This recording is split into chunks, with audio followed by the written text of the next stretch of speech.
5 seconds to go. Mr. Vice Chairman, I wish to make a fresh observations of a general nature on the appropriation bill.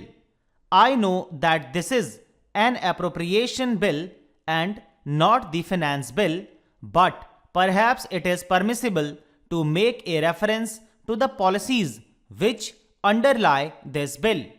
The bill, in its broad feature, is having regard to all the circumstances that prevail in this country, a reasonable measure and deserving all the support of this House. We were left behind 200 years back in the struggle for life. The Industrial Revolution bypassed us. We are now in the atomic age, and we have somehow or other, if we wish to exist as a decent country in the world, to make up for the lost time. We have to provide for our people a higher standard of living, and that higher standard of living we can provide only by increasing production, and increased production involves increased expenditure. You cannot have increased expenditure without heavy taxation, and it is inevitable, therefore, that the tendency to tax more and more should increase with the expansion of states' activities. We wish to usher in a socialist economy. Let us be clear as to what we mean by a socialist economy. We have heard a great deal about the private sector and the public sector. Well, we have got a mixed system of economy, and I suppose we have to be fair to the private sector. But there is just one thing about it that you must be clear about. In a socialist economy, the direction of investment and the control of investment must rest in the hands of the state. In a socialist economy, the public sector must dominate the private sector. All this is vital for a socialist economy. I was glad for that reason to find, as an ordinary citizen who was engaging himself in legal studies, that we have nationalized life insurance. I hope we shall maintain and continue that policy. I can see no alternative to expansion of state activity in all directions that concerns the common man. It is only in some such way that we shall be able to provide employment to our hungry millions. Of course, it does not mean that every tax is a good tax. As one who rather likes to be described as a socialist, I have a little objection to indirect taxation. I think the better way to deal with the problem of taxation is to tax those who are in a position to bear the burden of taxation.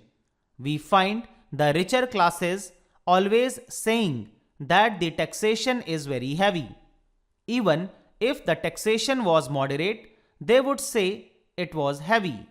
But it is extraordinary that when once a tax of a direct nature has been levied, the industry is able ultimately to adjust itself to the conditions imposed by the tax, and therefore we have to do a little dynamic thinking in these matters.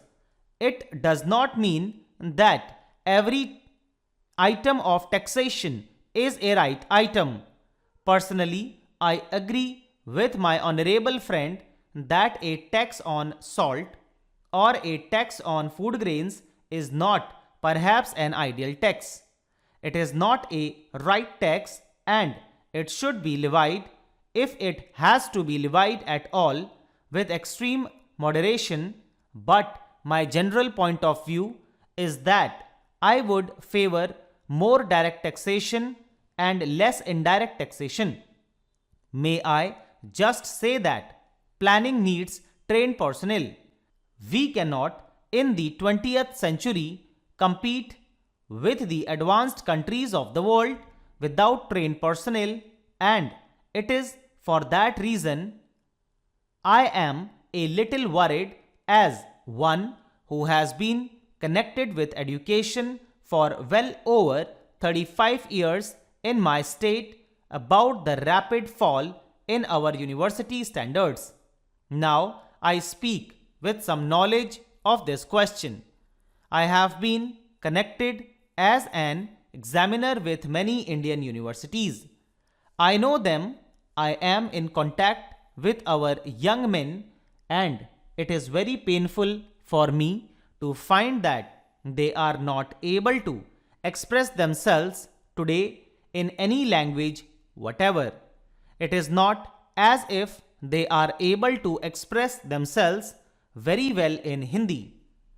I should be happy if they were able to express themselves well in Hindi, but the distressing feature is that the vast majority of our students are not well up in their studies, and the tragedy is that they are not able to express themselves in any language properly. Of course, there is overcrowding in the universities. I am not complaining against this overcrowding, and I think education is the birthright of every student. I visualize a time when education in all its aspects will be as free as the air that we breathe. The only thing that we should require or we should demand is the capacity to profit by higher education. Higher education must not be made too expensive for the poor. After all, the unfortunate section of the community has a right to a better deal, but what I am worried about is the fall in standards. We cannot ignore the claims of expansion, and there has been a considerable expansion of secondary education in our state. I think it is right that there should be this expansion. The question, however, is how are we going to reconcile the claims of expansion with the claims of efficiency? I am all in favor of diversification of our educational system, but by mere diversification of education, you will not be able to solve the problem of unemployment among the educated unemployed. You will merely substitute a class of specialist unemployed for the general unemployed today. How are you going to tackle this problem? I think it is unnecessary for us to insist upon uniformity of standards in all our higher educational institutions in the country. The view has also been put forward by the ministry that there should be uniformity of standards in all the universities. Stop.